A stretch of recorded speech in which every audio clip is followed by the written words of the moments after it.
Disilakan dengan segala hormat. Udah, matikan nanti ya. Udah siap ya. Pak, izin Pak.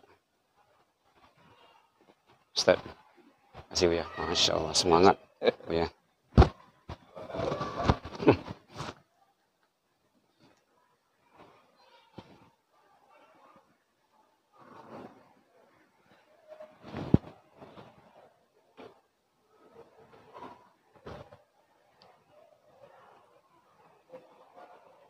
Bismillahirrahmanirrahim. Assalamualaikum warahmatullahi wabarakatuh.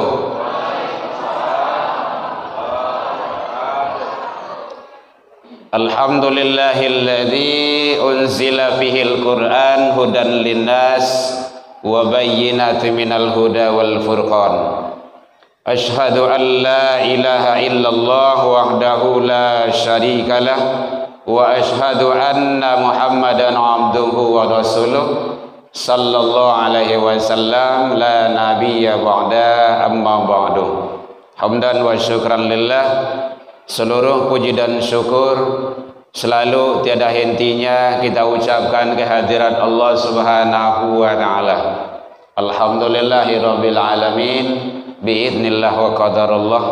Dengan izin Allah Subhanahu wa taala kita masih diberikan kesehatan, diberikan rasa kemauan, dan diberikan keistiqomahan hati untuk datang ke masjid menyelenggarakan, melaksanakan ibadah. Mudah-mudahan kita berharap ke Allah satu-satunya harapan kita. Ibadah-ibadah yang kita lakukan baik siang maupun malam, pagi dan petang, kapan dan di mana saja, semoga diterima di sisi Allah hendaknya. Salawat dan salam kepada Nabi besar Muhammad sallallahu alaihi wasallam. Allahumma salli ala Muhammad wa ala ali Muhammad. Yang sama kami hormati angku-angku nini mama, alim ulama, cadiak pandai, para imam, para buya, para ustaz, ustazah, tokoh masyarakat, orang tua kami, hadirin, kaum muslimin yang berada di lingkungan Masjid Nurul Huda, dan anak pesantren tak ada anak. Oh nyala sudah ya. Pesantren sudah, masjid selesai loh. Ya, baik Bapak Ibu hadirin kaum muslimin rahimakumullah.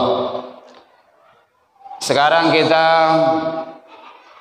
sudah masuk ke babak final. Mudah-mudahan kita semua yang berada di, khususnya di dalam masjid ini, selalu berjalan menuju surganya Allah hendaknya. Qala Rasulullah menyatakan, man salaka tariqan yaltamisu fihi ilman. Siapa yang datang menuju majlis ilmu di masjid ataupun di tempat-tempat yang lainnya, sahalallahu lahu tariqan ilal jannah, maka Allah bentangkan jalan menuju surga baginya. Jadi awak kini kau duduk di majlis ilmu, kajian-kajian ilmu agama malam dan pagi, ataupun wirid-wirid pengajian sekalipun, itu kita sama dengan berjalan menuju surganya Allah Subhanahu wa taala. Sahalallahu lahu tariqan ilal jannah, di dalam kitab Tarhib wa Tarhib. Oleh sebab itu, maka mari kita istiqomah selalu. Ini yang penting, istiqomah selalu. Bapak Ibu hadirin kaum muslimin rahimakumullah. Berpisah bukannya bercerai. Kita berharap walau kita berpisah dengan bulan suci Ramadan, jangan sampai bercerai lo jo masjid. Jangan sampai bercerai lo dengan sholat. Rugi kita nantinya. Karena sudah 1 bulan lebih kurang kita dibiasakan, kita dilatih, kita gembleng dikader siang dan malam, baik yang wajib ataupun yang sunnah, habis Ramadan kalau kita tinggalkan itu semua, maka kerugianlah bagi kita. Berarti syukran Ustaz, afwan ya. Ya, mohon maaf ya Bapak Ibu, saya tidurkan ini. Karena kemarin kita di YouTube, karena dulu saya pernah di dakwah oleh teman-teman di media sosial. Kita senang melihat kajian Buya, tetapi tidak senang melihat yang di atas mimbar katanya. Mohon maaf Buya, mohon izin. Ya, ini nanti jangan iklan pula kita nanti. Bapak Ibu hadirin kaum muslimin rahimakumullah. Jadi oleh sebab itu jangan sampai kita menjadi orang-orang yang merugi setelah Ramadan ini. Maka yang terpenting bagi kita, karakter manusia yang beruntung itu, tadi Buya sudah menyampaikan, yang la'allakum tattaqun itu siapa saja? Satu, orang yang selalu istiqomah dalam menjalankan yang wajib dan yang sunnah. Lai terang belakang Bu. Lan yang sama. Lam ngantuk. Hari baru 8:30. Kurang senek. Ya ndak Pak, awak kalau bahasa ngajo datang ke rumah saji kok. Jadi yang beruntung itu, yang meraih takwa itu nantinya kata Rasul adalah orang yang menjaga yang wajib dan yang sunnah. Assalamualaikum, salat wajib awak biasa di rumah saji. Lai talambe awak tiboh jo. Kadang azan capek, imam pun capek, awak sedang berbukuh baru. La rakaat terakhir awak kajajo ke rumah saji. Ingin apa itu? Mencari yang terbaik. Karena sholat berjamaah itu jauh lebih utama dan lebih afdol bila dibandingkan dengan sholat sendirian. Sholatul jamaah afdol, afdol. Ada bahasanya sana afdol. Jadi sholat berjamaah itu lebih utama dibandingkan dengan sholat sendirian. Jadi kita biasakan selalu. Mari kita ramaikan. Kalau ndak awak nang kamar ramai masaji awak sialai. Orang Indaruang, orang Gadui kamari kan gak susah juga. Nah, maka kita lah. Nah, oleh sebab itu biasakan diri awak dan anak cucu awak, keluarga awak, ajak dia ke masjid. Nah, jadi jangan disalahkan Pemko dulu, jangan salahkan panitia, jangan salahkan pesantren tidak sukses. Babaliak kawak baliak, anak barayah joma mandeh keponakan bamama kan gitu. Jadi pesantren itu, ibadah ke masjid itu bukan hanya karena pesantren. Mari kita jaga hal yang seperti itu. Ada ndak ada pesantren, anak-anak awak bau. Nah kalau kini kan sedih kita melihat kan. Alhamdulillah kita banyak peserta pesantren. Tetapi yang tinggal lagi di masjid kan tidak berapa orang, boleh kita hitung. Paling pesantren yang gaik-gaik saja itu. Kan nampak ada wadah. Nah, jadi oleh sebab itu kembali kepada kita, tetap ajak seru suruh anak awak.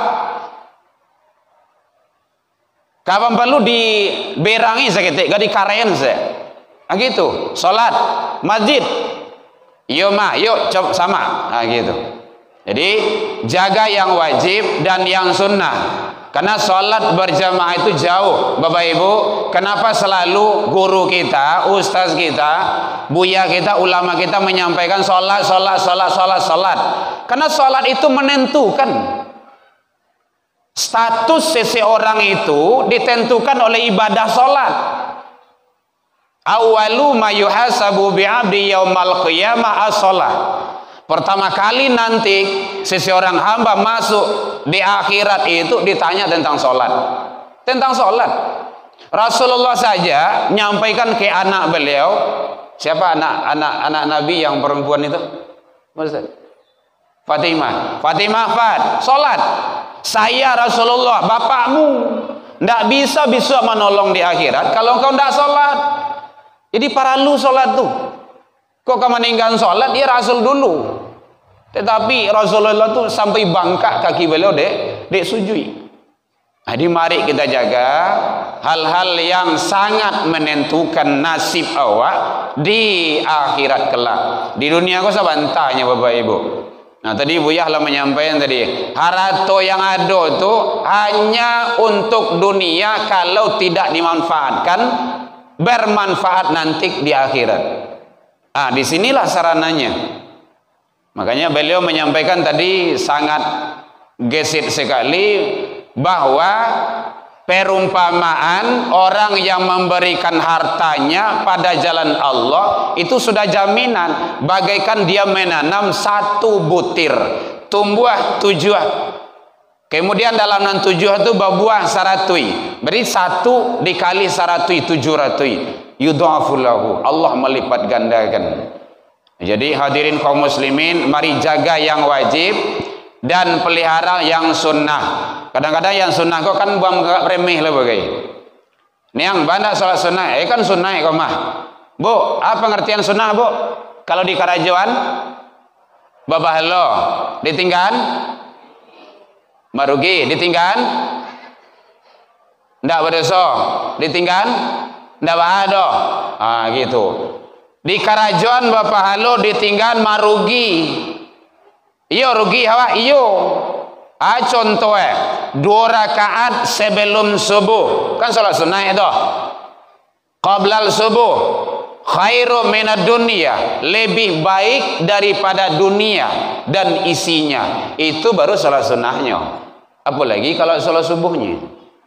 Jadi perlu awak jago hal-hal yang seperti itu agar kita bisa memberikan dan menerima yang terbaik di sisi Allah nantinya.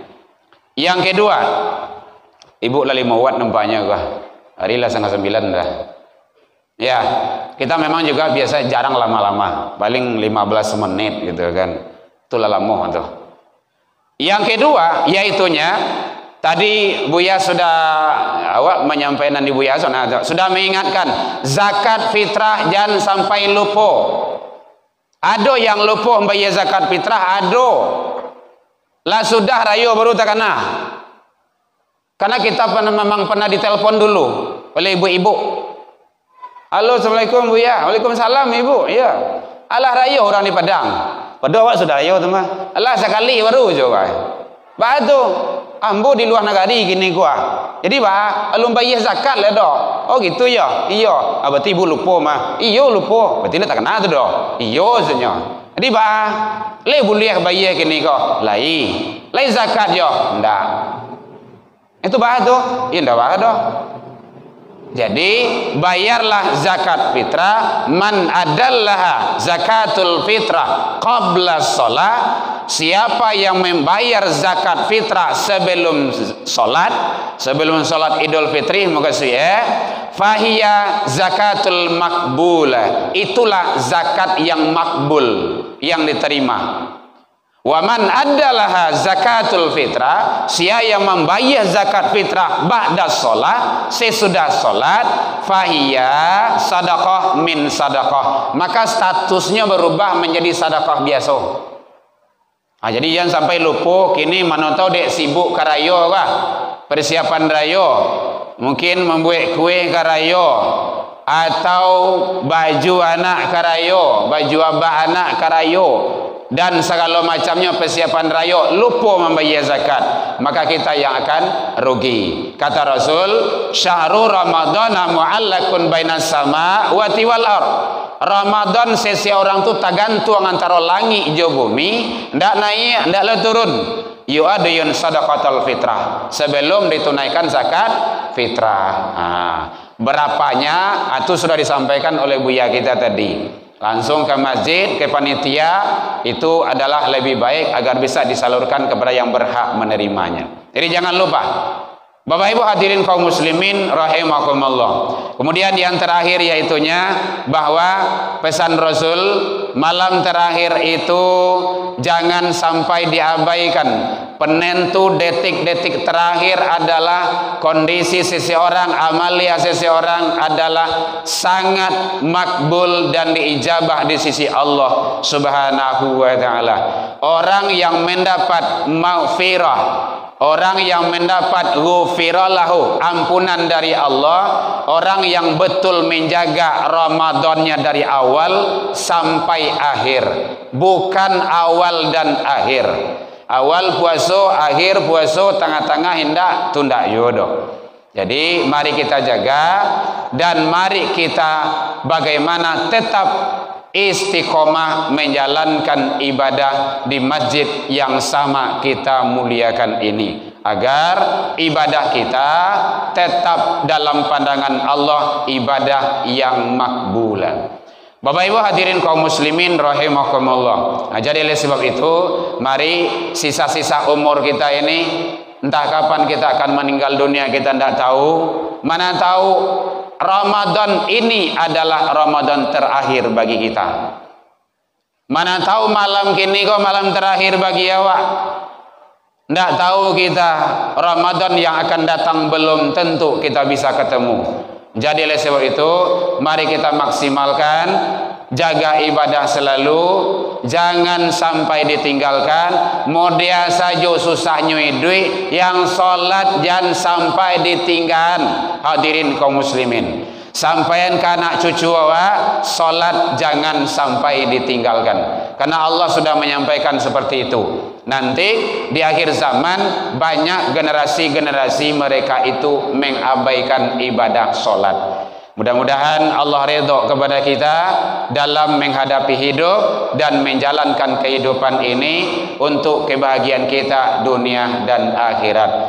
Dalam penyampaian nambo tadi kok kurang lama manihe recik bawang dek kurang alu hirono picik dek kurang kuni atau masakan dalam biak mata, maafkan nambo tentang itu. Lai dimaafkan Bapak Ibu hadirin.